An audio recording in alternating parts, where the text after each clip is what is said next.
JD Fantasy Football.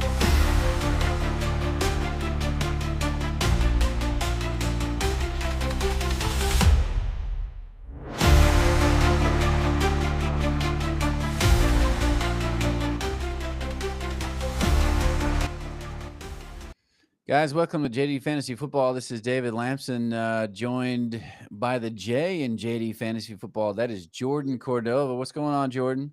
What's going on, man? How's it going? Listen, man, it's a tough time of year. A lot of people out there making a lot of decisions with their lineups. A lot of people relying on some guys that maybe weren't what they were supposed to be. And it's that time of year where you're either going to make the playoffs or you're fighting for your life. Where are you at, man? Oh, fighting for my life, live or die situations. My whole year has been about people not living up to potential. Every week I end up like 128 to 135, top 3 scorer of the year or the league, barely get over 100 points. It's been a rough year for me, Dave. All my team can either pop off or they could, do nothing. So I had Caleb Williams this week put 3.58 points down for me. What a quarterback. Probably could have closed my eyes on the waiver wire and just picked somebody, and they would have gotten more points than what Caleb Williams got me. Yeah, Caleb, not what his coach wants him to be right now, and we'll hear about it later in the episode. But it's created some opportunities too. I know it's frustrating for you, but that running game there in Chicago is something to watch. My wife is benefiting from it right now. So, I mean, she got 24 points or something like that from DeAndre Swift last week. Needed every point that she could get last week, coming out with the dub. Let's go. Just a shout out to my wife, defending champ, taking out a juggernaut like Skip. Nice. Impressive. And I didn't call it. I had Skip in that one, so that's on me. Bad call. But it was a close game, tough match. That's kind of our league in general. But this year I feel like it's been a little lopsided. There's a lot of lopsided things. There's a lot of there's a lot of teams here that can score really big. We do have some medium of the pack, but we do have more lower people than I think we've had in any other year. Dan, Ryan, Cammy this week. Yeah, probably put an all-time low that I've seen in any fantasy game. I mean, 42.92 points is. Well, you could almost not put that team together. No bullet trains in the U.S. Don't jump in front of a train, fantasy owners. Get out there, get on that waiver wire, get trading, because there are opportunities. And that's what Jordan and I are here to help you do, is kind of identify some of those things. There's guys that are still probably only like 60-70% owned in fantasy in other leagues, and they're going to go. They're going to have a good week. So listen every week. Listen to Jordan and I. Like and subscribe. Let's start with the injury report. Last week, big injury report. Let's see what we got this week. Yeah, absolutely. So injury report this week, we got a few people on here.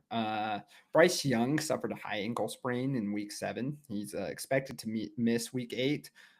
Opening the door for Mr. Red Rifle himself to come out and start for this Carolina Panthers game. So I'm not sure. It's probably more in deeper leagues. You're starting Bryce Young, and you might have even had him on your bench because it's a week where the 6 teams are on bye, and now you can't use them. So you could make the alternative to Andy Dalton or look on the waiver wire to find another quarterback. Mike Evans, man, broken clavicle. This is probably his year. If not, it's probably the fantasy year for him. They don't even have a time frame for him when he's coming back. It's just indefinitely. So he's probably not going to play the rest of this year, which is rough. Garrett Wilson also with a knee injury, expected to miss week 8. Or if he does start, he'd probably be super limited, but I bet you he misses this week. I watched that replay several times. I didn't see it happen. Did you see it happen? No. I'm not sure what happened there. Yeah.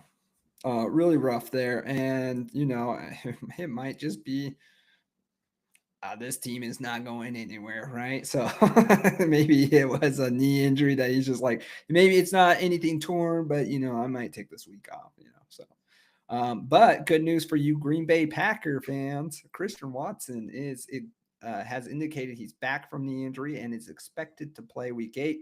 You can better believe I picked him up on the waiver wire. I think that receiver room is really good, but if he's the number 1 target in that offense, there's some room for some points. So yeah, there's been some struggle between Jordan Love and Golden on the long ball. They tried a long ball with Dobbs this week. Watson's going to be 10 yards in front of his guy. He's going to have that ball. Yeah. So I think he's going to be good. And Lamar Jackson also returning from a hamstring injury and is expected to be available for week 8. So great job holding out, you Lamar Jackson fans. If you guys at least went 50% while he was gone, kudos. And he's back in your lineup, ready to go. So some other notable ones, Jaden Daniels is expected to miss with a hamstring injury. Aaron Jones can come or is off of the IR ahead of this week, but we don't know if he's going to play or not. And as I said earlier, Nico Collins is dealing with a concussion. It is a short week because they played on Monday night, so less time for him to get through the concussion protocol. So that is one to monitor very closely. And some things I want to make sure that I kind of go over as some tips for some of our fantasy owners. You want to check every Saturday and Sunday in the morning. There's every Sunday in the morning, you want to make sure that you're checking as soon as you get up to ensure that there's a lot of questionable people who get late scratches on those days. And so don't be the one that wakes up at 11 a.m. Mountain Standard Time and your player ends up being hurt if you'd have gotten up earlier, you'd have the opportunity to have someone there. And then streaming options that you guys can kind of look around that I always kind of look at is, with stars going out, that means there's opportunity for other players to kind of step in to be bigger roles in these teams. So always look at who was getting those target shares, who was the one that got some targets last week when the guy went out and stuff like that. So as far as with that, and then also quarterback depth does matter, right? If your quarterback gets injured, you don't want to be on the waiver wire crossing your fingers that Tyrod Taylor is better than Justin Fields. So you don't want to be in that situation. So always having that back. And then another thing to always kind of keep in mind is that even though your player is coming off injury, if there's anything we learned from like George Kittle, temper your expectations accordingly, right? There's chances that they're limited in how many touches they're going to get. They have to get back into the offense, get back into having a flow, right? With George Kittle, Mac Jones has a connection with some of these other receivers. So 0 receptions last week. So he was more of That's crazy. Yeah.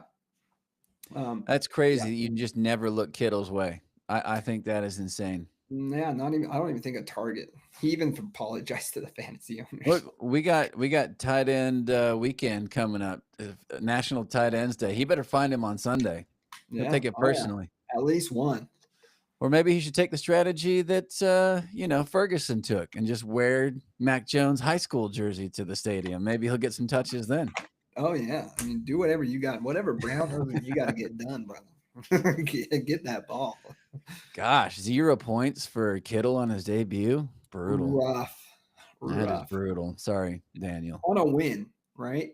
Yeah. Wasn't like Kittle, they were just getting blown out. He's a big part of their blocking concept and a big part of why McCaffrey had a big day. So I was going to say, probably the people who are you weren't thankful as a Kittle owner that he was back, but McCaffrey owners are thankful that Kittle is back. Yeah, he was in there big time in the block game. Yeah. That's it. That's what I have for That's awesome, man. Well, I want to jump right into the booms. Yeah.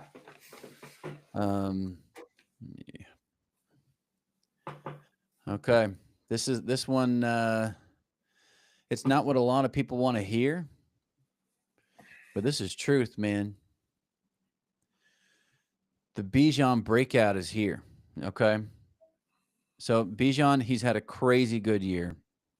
He's been RB1 all year, 24 fantasy points per game. And this is a crazy stat. So he's on pace to join Marshall Faulk as one of the only running backs in the NFL history to hit 1,000 rushing yards and 1,000 receiving yards in one season. Now, he's amazing. And on top of that, they're at home against the Miami Dolphins. So this is where just hype in Bijan Robinson, preseason hype, meets the highway. I mean, he's going to get away from everybody. This is going to end Mike McDaniel's season. This is going to be it. Fired after this. I'm sorry for Dolphins fans, or maybe they're happy. I don't know. But they're going to get gashed. I mean, they've allowed 150 rushing yards per game in multiple games, 5.5 yards per carry to just your run-of-the-mill running backs. Yeah, Bijan's coming. He is going to boom this weekend, and we might not see those sunglasses on the sideline from Miami going forward. Right. Well, my boom for this week is going to be T-Mac McMillan, Okay. Now, the numbers in the matchup align for a big game. So McMillan has shown flashes this season. He's had a 100-yard game and a 2-touchdown game earlier in this year. So we know that the upside is there. He also has Andy Dalton throwing to him instead of Bryce Young, who Andy Dalton is more of a pocket passer, trying to get it out to him type of dude, and had success when he first started last year for the Panthers when Bryce Young got replaced. They get a juicy matchup against the Buffalo Bills, whose pass defense started solid, but has recently given up much yardage in the last few weeks, and big plays as well. With 6 teams on bye as well, you're probably not going to find a person who you could probably trust more than McMillan in this one. I know he's been a kind of a boom bust throughout the year, but I think this is the week that he's going to have it. So I like it. That's a good boom. And he's surprised me. Really, he has, as one of the better rookies this year. Yeah. Okay. Well, who's your bust? Who's going to fall apart this weekend? My bust this week is there's just not enough room. I'm going to call it, there's not enough targets to go around for this guy to get going. Rashee Rice is back. Travis Kelce is still there. I think Xavier Worthy's the forgotten child in this defense. My bust this week is going to be Worthy. He had a disappointing week 7. He had 3 catches for 35 yards on 4 target. He's going up against the Commanders, although it's a pretty good matchup for him with the Commanders. His target share and involvement in the offense have been inconsistent. And on top of that, Marcus Mariota is the one that's throwing. It's not going to be Jaden Daniels for the most part. So I think, yes, you might have to play him this week. If given the choice between him and like someone you picked up off the waiver wire, you're probably having to start him this week. I don't think you're starting him with confidence this week, though. Okay. Do you think he said anything sideways to Taylor Swift at some point, or has maybe said something about Taylor Swift? Definitely could have. That was negative, and he got taken out. Now he's not getting the ball. I don't know. I think he was a really good option when Rashee Rice wasn't there, but I think I talked about it last week. Rashee Rice is the alpha on this team. Gosh, right? Travis Kelce is never going to go away on this team with the connection he has with Patrick Mahomes. So unfortunately, that throws you down you're in the Hollywood Brown U section, right? You both kind of play fast games, and Hollywood Brown's a veteran in this game, so he is obviously going to be involved no matter what. And I think that takes more away from Xavier Worthy, where Rashee Rice, I think, is going to succeed and get most of the targets. Do you think that makes Worthy maybe like a trade target? Maybe goes somewhere else where they need somebody at this point, because Rice looks legit. I don't think so. I think they're still happy with him and his speed, and they have him and Hollywood Brown who can get sweeps and still get down the field and stuff like that. So I think he still will be part of this offense. I just don't think confidently you start in him I think he's going to have games that he's going to do well. But I don't think you're starting him confidently, because I don't think you're going to have to choose which one of those games that it's going to be. Yeah, it's going to be tough. I agree. I think he's a bust from.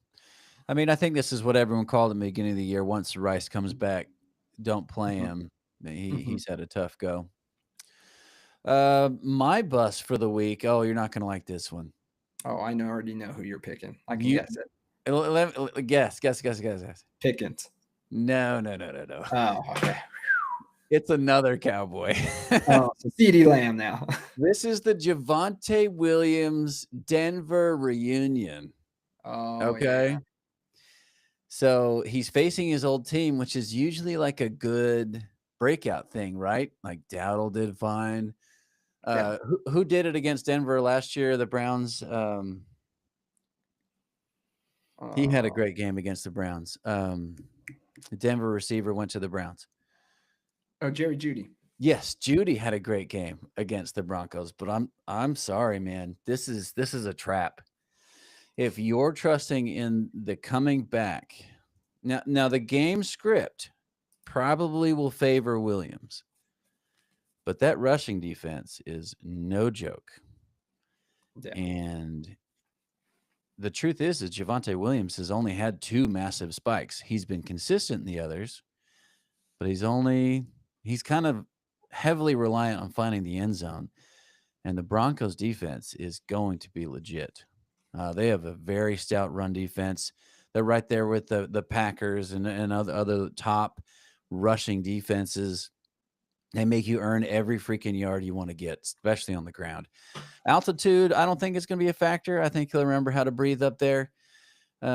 He's projected for what, like 12 points in a PPR league in our league right now. Mhm. But I would stay away from him.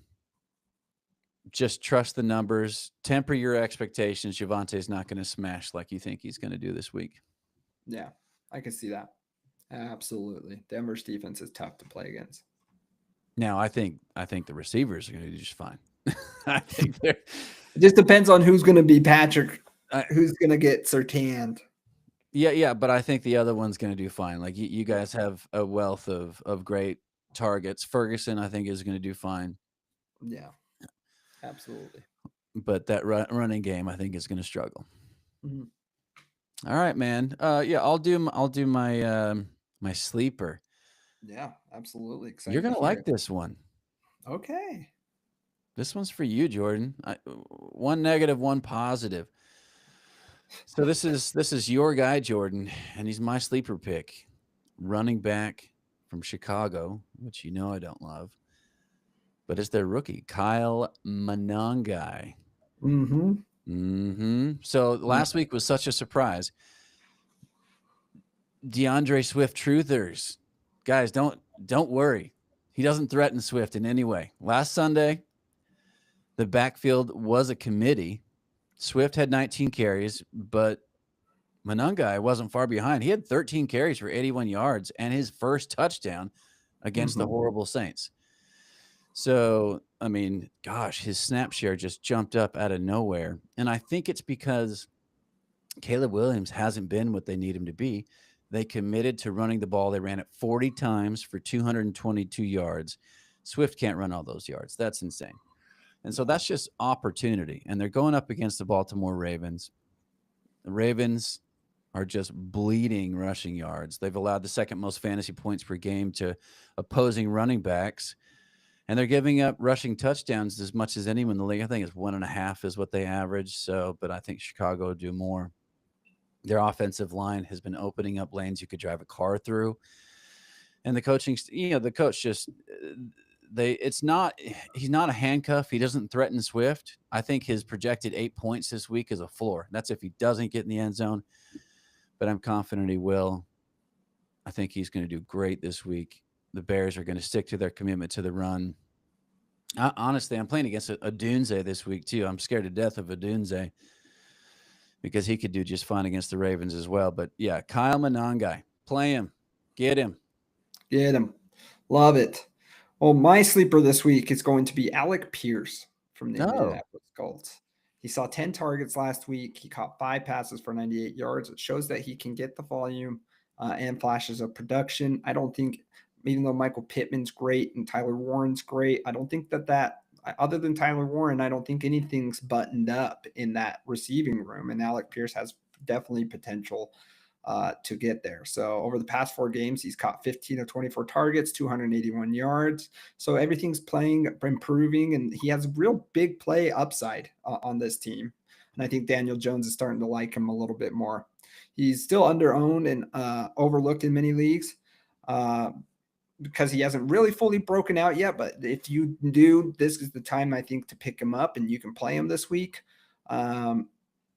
So yeah, I love Alec Pierce in this game. And I think he's going to have a fantastic. I think he could have a fantastic week and potentially be a good pickup for the rest. That Indianapolis Colt offense is scoring all the time, and Daniel Jones is being so accurate right now. So I think he's definitely a person that you'd want to pick up, not just for this week, but for the future as well. I agree with that. I think that they really spread the ball there, and he's getting those deep balls. So I think that's a good call. Yeah, for a sleeper. I like it, man. Well, let's go through the league. Let's go through the matchups. Let's see what stands out to you. I'm up against Cam this week. Tell me about my team, man. What's going on? I got problems. Yes. So this week for you, I'm looking at Jake Ferguson as one of the safest high ceiling tight ends you can roll out. He's locked in as the primary target. I think his volume is elite amongst tight ends. He's facing, even though he's facing a good defense in the Broncos, I think his floor is still going to be better than most. And I think he's still going to have a good game. I think those Broncos are going to focus on the receivers. And so I do think that he will have some, I think he still will have plenty of looks and plenty of outlets as that pass or that defense is trying to get to Dak Prescott. I think he's a fantastic matchup this week. To me, I think he will be the difference maker in this game. They have him projected for 13.3 points. I definitely think he can get over that 100%. Tyron Tracy scares me, but I think you still win this week with Jake Ferguson. Man, I've lost that freaking bet with Scadaboo, man. Gosh, I have Tyron Tracy. And I've been like, who should I trade? Should I pick someone up? I don't know. I'm just gonna roll with him. I've got plenty of other guys. Cam's got an interesting one this week. He's going with Okonkwo against Indianapolis. I think the Titans can't throw the ball with beans, and the Okonkwo is going to be a complete failure for him. I'm not sure who's available out there for tight ends right now, but I think Cam, unless he fixes his Okonkwo situation, he's going to be buried again. This might be an all-time low again for Cam. Even though I do think James Cook will do, okay against Carolina. I think Odunze will do great against Baltimore. That Okonkwo pick, I don't know about that. How's he been this year? What's his game log? Let's see here. Terrible last week. He's the 29th. 0 targets. Yeah, last week was 2 targets. 2 targets, 0 yards. He did get 6 for 6 against Vegas, and then got 5 for 4 the week before that. But 29th tight end in the league. But in a week of buys, and poor Cam. Who knows when Brock Bowers is going to come back? He's not on the IR, but he's definitely out 4 weeks. So yeah, that's a tough one. Well, I'll talk about your matchup with Daniel Finkel-Einhorn. What's going on with A.J. Brown? A.J. Brown gets in the end zone last week twice, wins that game for them, but isn't happy. They've only lost one game. Like, what does A.J. Brown want? Does he? Oh, yeah, they lost. So does he take this week off against the Giants? Does A.J. Brown mentally check out, or did he have his guru book on the sideline? I'm worried about Finkel-Einhorn. Not only do you have a more stout program going on your side, but I think that A.J. Brown may mentally check out for the Eagles this week. Yeah, absolutely. And yeah, rough go at it. He's got to play, Troy Franklin and Ricky Pearsall this week. So yeah, be crazy. But for my team, listen, last week I had a little bit of a meltdown. Okay. Yeah. Getting lots of points scored on me. I'm scoring points. Caleb Williams comes back with 3.5 points. Travis Etienne only gets 6.5 points. Blocked 53-yard field goal for my kicker at the end of the half, where everyone else is probably going to make that 10 out of 10 times. So, but this week I'm coming back with a positive attitude. We have McBride out this week. Nico Collins could be out this week. I still have confidence in my team. But I want to talk about Oronde Gadsden. He was Okay. pretty close. The second, he was pretty close to being my sleeper this week. He looked amazing last week. Exploded for 164 yards last week, and his snap share and target share are just kind of has been just trending up. Coming into a favorable matchup against the Vikings, Gadsden is it's going to be a start this week for me, especially with how many buys are going on right now. He's still a rookie, so you still have to temper expectation. Do I think he's going to go out and get 164 yards this week? Probably not. But I do think he could get 60 to 100 yards, maybe roll into the end zone. And, that would be still a phenomenal week for him and a phenomenal week for buy on Trey McBride. So before those reasons, I am going to take myself this week, and for the reasons that I think Daniel's team is having a real rough go at it. I agree. I love that. And the Chargers need him, man. Yeah. They're struggling. Yeah. They're kind of spiraling. Let's see. Who you want next, man? Let's do Ryan and Cam, Killer Cam. Okay.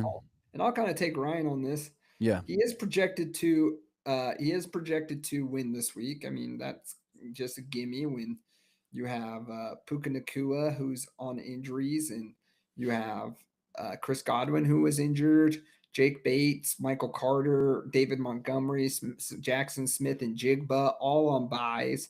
So he's just throwing everything in the dog. So Ryan does have a chance this week, but I'm going to go ahead and back Derrick Henry as a solid running back one option for this week. All the buys that are happening, he did kind of come through promising the week before. He had all of his really good games came at the beginning of this year when Lamar Jackson was there, and he's coming back. So I could see him potentially getting around 70, 80 yards, a catch or two for 10 yards and getting an end zone. Now, you really need him to be touchdown. He's a touchdown upside, but is it a possibility that this Ravens defense can get down the field with Lamar Jackson back under center? I absolutely believe so. I think he could be a difference maker. I hope he can be a difference maker because there's not a lot of people going to kill a Cam down. But if you're going to do it, this is the week to kind of do it. And so I am taking Ryan on this, and I'm saying it's because I think Derrick Henry is going to have a pretty good game this week. I love it. And I like your analysis of that. I think Lamar is going to get the most out of Derrick. It's just been the case so far. And I'm with you, man. I'm going to go ahead and give Ryan the victory this week. I'd love to see a loss out of Killer Cam. And this is why. This is why Killer Cam's going to suffer. He's got Jawan Jennings in there. And Jennings is going to lose some touches from Kittle this week, no question. Devontae Smith, listen, the Giants might bring it against the Eagles. You talk about a team with energy, a team with some moxie. The Giants are coming, baby. Yeah. Excited for that. And then I think it's going to be tough sledding for Achane. Projected for 20.5 points. They're going to need him. Yeah. They're going to need him in the pass game. They're going to need him in the run. But that Atlanta team, I mean, they've shown that they've got some. I think they're going to be down in that game, and it's going to be a tough day for Tua against that Atlanta defense. And there's a chance Brock or what's his name? Quinn Ewers ends up coming in this game. They're asking for it. They want it. There's a chance he comes in a little bit. He didn't look good. He didn't look good, but I mean, Tua doesn't look good either. So, I mean, if you're going to have a young quarterback and your Tua may not be your future, you may think about putting Ewers out there. Yeah, so I just think this is a tough week for Killer Cam. So yeah, I'll take Ryan. Get it, Ryan. Let's go, Ryan. Get it. See, we got Caleb and Josh. I'll talk about Josh. I've got Josh this week. Even with the return of the triumphant Lamar Jackson for I'm sorry, Caleb. I got to take Josh this week. DK Metcalf has been a revelation. And as much as I want to say it, if the Packers have one freaking weakness, it is elite wide receivers. Metcalf is going to eat against the Green Bay Packers. And I'm sad about it, but that's going to happen. And Josh is going to beat us. Yeah, and Chris Olave, I traded for him, had a great week last week. He did. come up on the injury report for an ankle injury. Now he came up last week, so it may just be a rest day. So Thursday is a good day to look up for Kyle guys. Pitts has been fantastic. I mean, Josh has a great roster, 130 points projected. He's going to do just fine. Crazy to me that, I mean, I know it's a rough week with running backs and everything, but you're playing Kyle Pitts in your flex, not as your tight end. Yeah. Yeah. But talking about Caleb, I mean, yes, Lamar Jackson, I could talk all day about how Lamar Jackson coming back is going to be a huge thing and that it could be a shootout with the Chicago Bears here. But I'm going to go with Ja'Marr Chase heading into week 8. This guy is locked in. He's been probably the best beneficiary of Joe Flacco coming back, and Joe Flacco is slinging that ball and targeting. These receivers have new life in them with Joe Flacco. What a trade for them. Do I think that Cincinnati becomes a playoff team with Joe Flacco? Probably not, but does it make the receivers a little bit more playable and gives them an opportunity here? Absolutely, it does. But he's talented. Everything lines up for him. He plays the Jets. Now they may try to adjust, or it may be. I have a hard time believing it's going to be negative gameplay, but it could be with the way they're playing. But he is Ja'Marr Chase. He has shown it the last few weeks. They are going to pepper him with targets and try to get him catches. They threw to him a bunch of times as he got as there was one-on-one instead of in zone, playing man-to-man. I'm sorry. So yeah, I think this week Chase is going to be a big factor for him. And I personally think that even though he's playing Tony Pollard, who's been playing rough, I still think I'm taking the underdog on this week. I think I'm going to take Caleb for the win this week. Yeah, I think he's going to have a good week. And yeah, I think it's going to be swell for him. The narrative that I want to see is that Tucker Kraft has a big day, and that's why Caleb wins. That's a selfish Packers fan right there. Yeah, I can understand that. Let's see here. You want to talk about the Bears? Yeah. I mean, I could take the Bears here. I don't think the Bears are going to win. I don't see them. I kind of have them in the other category with Daniel, where I don't know if I can see them, unless playing each other, getting a win this year, unless like some lucky thing happens. Really not on him. I mean, Omarion Hampton starts to pop off, and then he gets hurt, right? Yeah. He did trade me Nico Collins, but that was kind of a bust for the year, right? He's had one good game. So yeah, it hasn't been looking good for him. He trusted in Drake May, which has been pretty decent, but for him, I'm going to talk about this week especially. He's playing Brashard Smith with Zach Charbonnet out by. So to me, Brashard Smith, he's plays for the Kansas City Chiefs. If you didn't see him last week, because of game script, he got a lot more carries and some meaningful touches in that game. But I don't think he's a starter this year. I think he is a pickup, a waiver wire pickup, because he could potentially, he can catch the ball out of the backfield. He has some big bursts. He's quick. He can get down the field. So I think he's a potential to be a pretty decent player in this Chiefs offense that is so is popping off right now.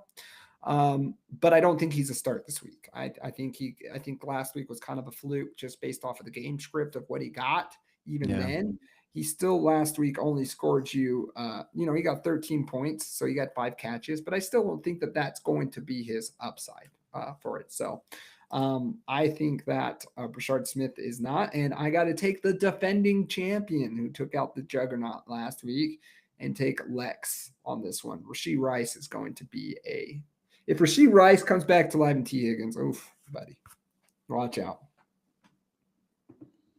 Okay. I was just looking real quick at yeah,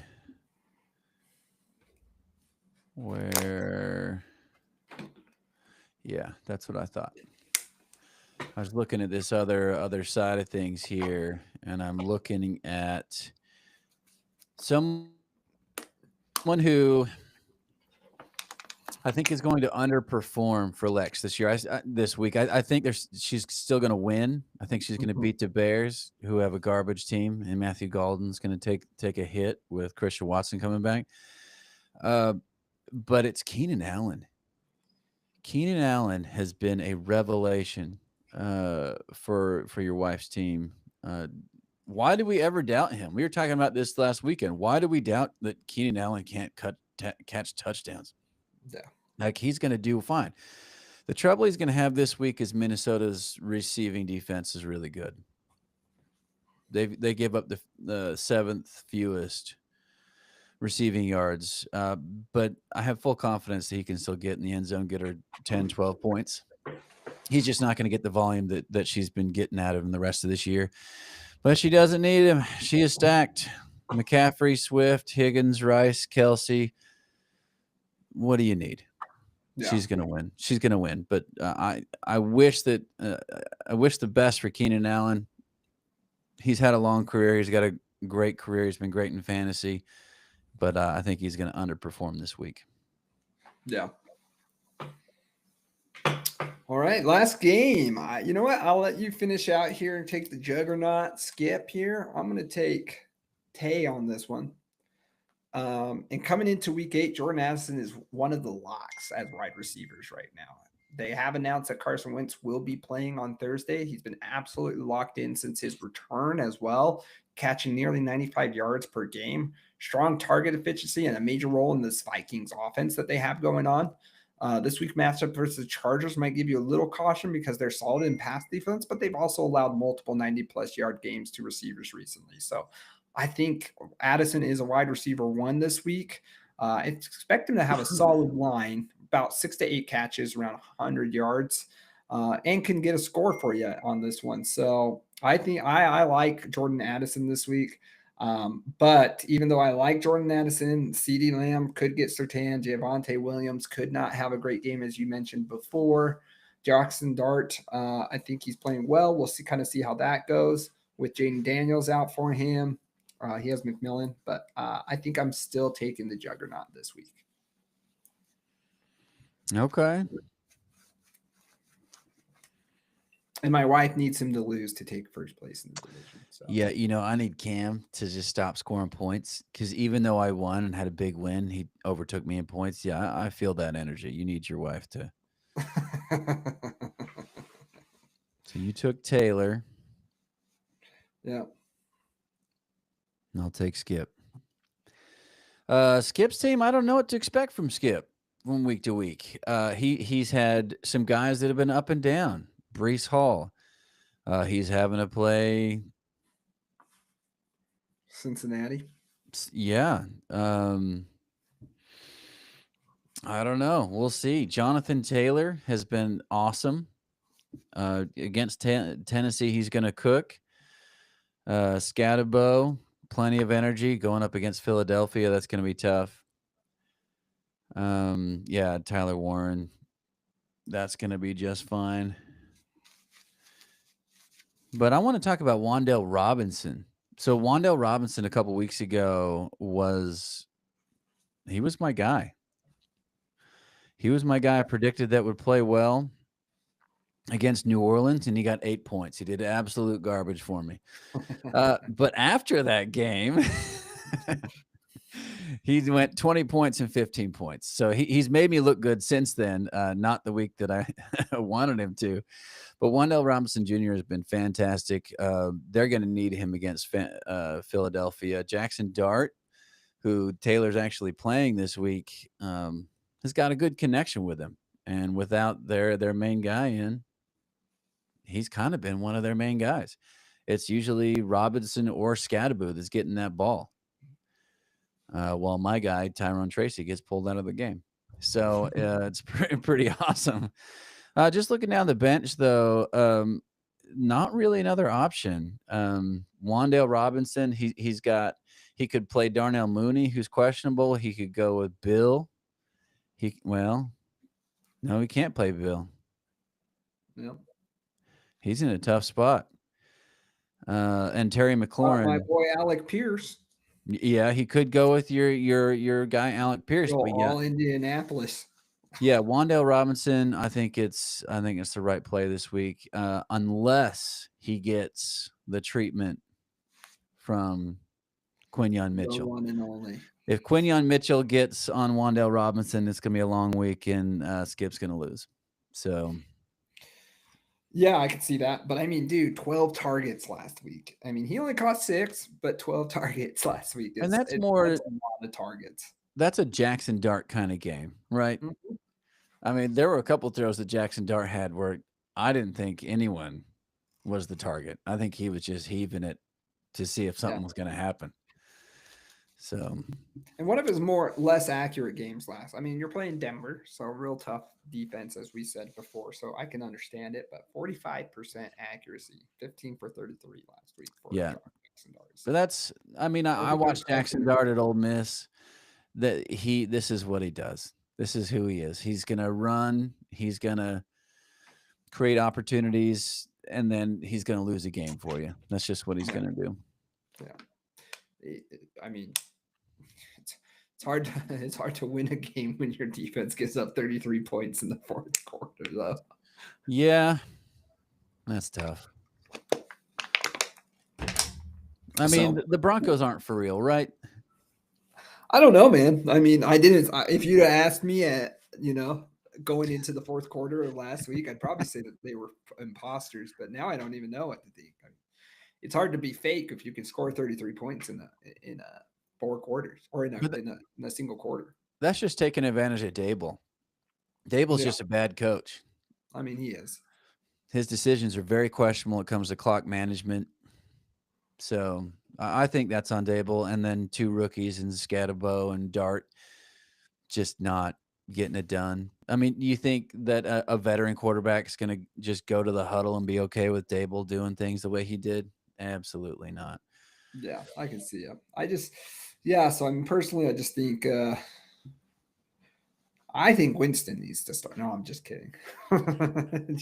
I like Jackson Dart, but yeah, this Denver team is definitely interesting. There's for reals a lot of some weeks, and then they're not for real some weeks. So, but they're winning the division, and that defense. If there's anything we learned with Peyton Manning at the end of his career, is that a defense can win you a Super Bowl at Denver. I want to look at that. Some of the comments from our viewers this week.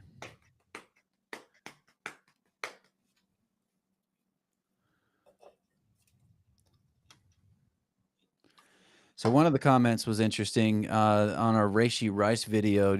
This person said, "Should I trade Rashee Rice for Achane?" Right. I guess it really depends on what you need. That's tough. Yeah, that's really tough. I think it's. I don't know. I'm really high on Rashee Rice, and I think he's going to do.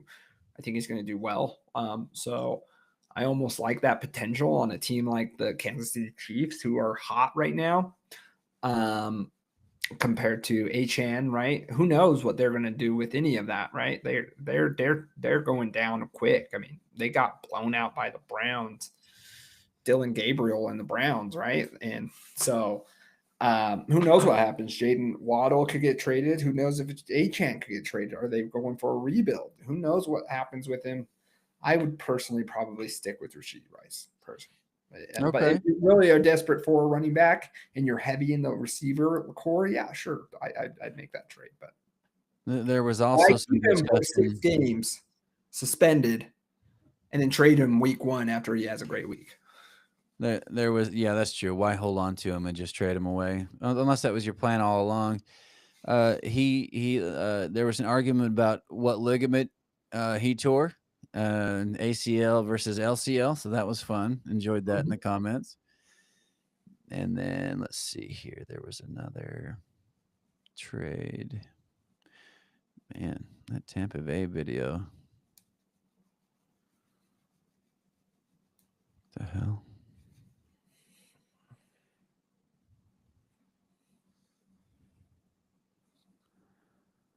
Do I flex Mason? Oh, no, that's not it. Yeah, Tampa Bay didn't do crap last week like we wanted to.